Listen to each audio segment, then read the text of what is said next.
Hi everyone, I'm Dragon with you. So today is the last day of Ascension to Asgard event, and I would like to talk about the price you need to get into every artifact of Ascension. So we will talk about gold and parts which you need. Today we'll talk about tank and mage. So as a tank, I have Astaroth and Corvus. As a mage, we have Celeste and Iris. So let's jump straight into this quest and see what happens and the problems you can face. So first of all, I would like to highlight that if you plan to do this quest effectively, then the obvious option to do this would be to get the least improved character and just to invest a little, right? So you do this stuff with every character possible, and that's how you farm the quest hard. But the amount of investment you need to do can be even more than the reward you get. So you buff everybody, not just who you need. And that's the problem, maybe. So I offer another option. So I'll show you the situation with my own heroes and where you can jump. So for example, if you need to jump into another resource, then you can benefit from that and get more levels. Okay, so let's go to tank section first. And let's see what we have here. So Astaroth. Astaroth level 1. All the level 1 requires only casual crystals. But the far you go, the more you need, as usual. So I'll show that on Corvus, level 1 was kind of long with crystals and not so easy as you can think at first. Then we have the second part, so that's where I wanted to show you can jump between two types of resources. So obviously, if you level up for crystals and go to the top where you need the radiant crystals, then you can just jump into many more glyphs activated. And that's how you can do this quest effectively. So at Ascension level 2, you are actually able to change the resource you need. At some point, that is about every single option. At some point, you need to open the last glyphs for the radiant crystals. That's it. At level 3, we have not just crystals, but also a special insignia according to the type of your character. So you will need here some defenses for Astaroth and for Corvus, but it depends on your tank, I guess. So type of your character.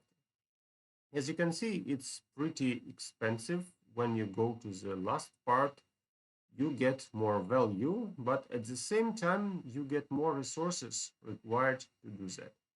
So I hope this diagram helps you to understand the amount of resources you need during this event and if you need to invest into it. I mean resources, openings, etc. Let's jump to the fourth part. So part 4, as you can see, is another thing where you can kind of change the resource type. So at start of part 4, you may still need the blue crystals, radiant, but then you'll need vibrant crystals. Vibrant crystals and same insignias. So fourth level is another option where you can jump straight into many levels if you have enough insignias. But as for me, I would like to highlight that in the end of this part, we have the advanced insignias, so violet insignias, and obviously violet crystals. So actually, this level has 3 types of resources involved: blue crystals, blue insignias, violet crystals, and violet insignia. So actually 4, right? So 4 types of resources for a single ascension level. And the fifths. So the fifths about Astaroth looks like this. It gives a huge amount of star mana. Yeah, so even now, even if I don't know the amount of mana I need to spend to get the ability of Ascension for Astaroth, which is not unlocked yet, I know that it costs a lot of star mana, obviously. But if you just try to do everything here, then you need to prepare violet crystals and violet insignias for the entire level.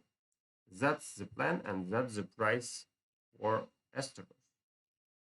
Okay, so now let's return to lower levels. So let's see Corvus, and you see the prices. So another option which you can do is to do the first part where the price is cheap, casual crystals 25, 50, maybe 100 for every character you potentially play. So that's the cheap option for every character, which can bring you many activations at once. As you can see, when you go to next parts, it gets more and more expensive, up to 450 crystals in the end. And the second part about Corvus is also about crystals, but also about radiant crystals, so the blue ones. So be prepared to switch resource. Maybe you are moving to the right position and you can jump into another type of resource and use it to get more profit during this part, right?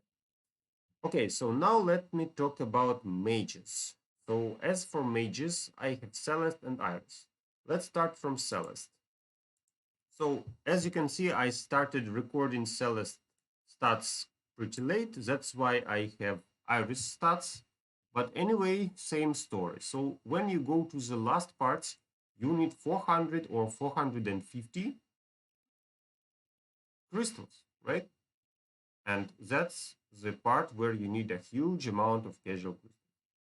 When you move forward, stage second for Celeste is about magic penetration, health, and magic attack, obviously, and some armor, right? So actually, Celeste is a great character. Today I won a terrible fight using her. Yes, not from first part, but anyway, she was pretty good. She can be your healer, she can be a damage dealer. That's why her stats can differ from other mages. Anyway, that's what we have for Celeste. Next, third part also requires you the blue crystals, blue insignias, and actually boosts her stats as well. So this diagram shows the pricing for everything. The fourth part, same. So we have now crystals of two types and blue insignias. The last part require you to get violet insignias as well. So fourth stage, four types of different resources. You can try to abuse that by just getting straightforward to new technologies. And that's how you jump to another type of resources. And the prices are pretty high. And the fifth.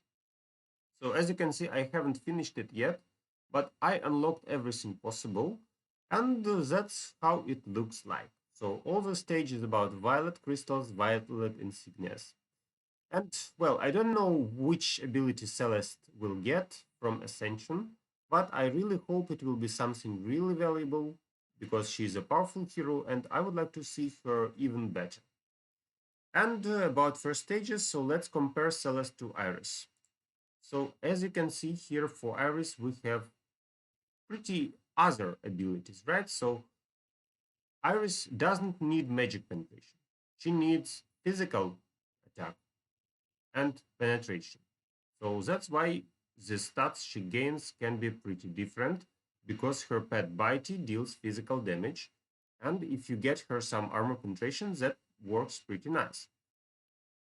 And actually, that's the reason why she looks alike to Celeste, but at the same time, she has another option for penetration. And finally, her second Ascension part as well, you can see. So she is based on health, intelligence, magic attack, and some physical penetration. So armor penetration. That's what I wanted to show you today. I really hope this information helps you to do the quest wisely.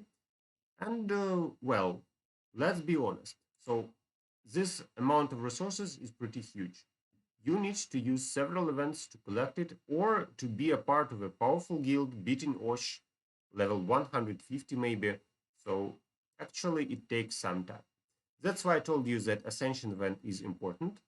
You can check my previous videos about details of this event. And I hope this information helps you to plan wisely. Thank you for watching. See you in my next videos and good luck to you.